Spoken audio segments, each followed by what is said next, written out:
bawah ya.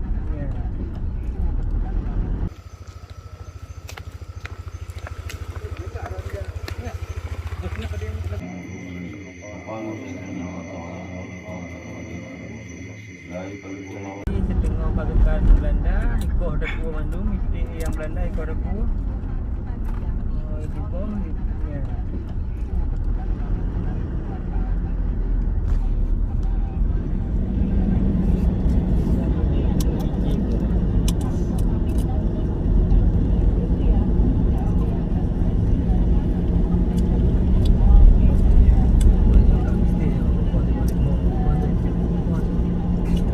Yo bagus ay ukay maronya GPS ni lagi. Kau ada mula lampu saya. Baru wah.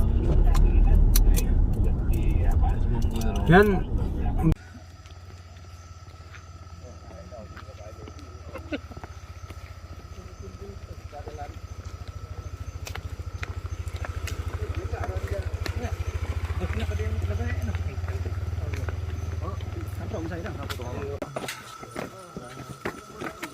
ini mentang garis perjuangan.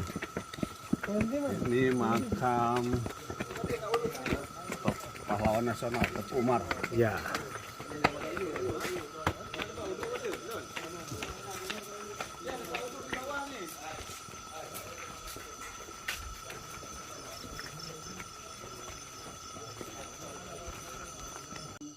Makam yang ketiga.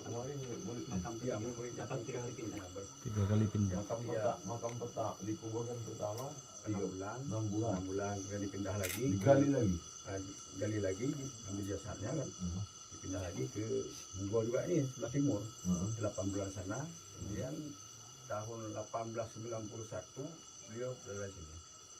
1891 80 lah 90 kan 1890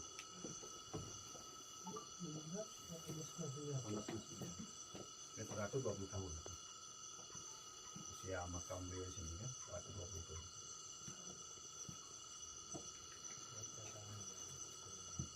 Kalau yang habis dalam peperangan itu malam harinya di bulan Ramadan, malam Jumat bulan Ramadan, itu kan bertempur sama Belanda di Ujung Kalak, yang ada kena sasar pelurunya, pelurunya di daerah kiri, dia tertungkur, kemudian dibawa oleh malam Jumat ini kan? Malam Jumat bulan Ramadan. Ya, Ramadan. Ya, karena beliau itu kan mau menyerang tensi Belanda yang ada di kota Belanda. Jadi rahasianya bocor, dibocorkan oleh orang dalam dari ya, dibocorkan. Jadi dari mata itulah titik-titik pertemuan Lukuma ini udah tahu semua, udah jelas. Jadi pas malam harinya, rombongan Lukuma sudah tiba di Suak Ujung Kalak atau Batu Putih yang dikenal di sini. Malam di sana.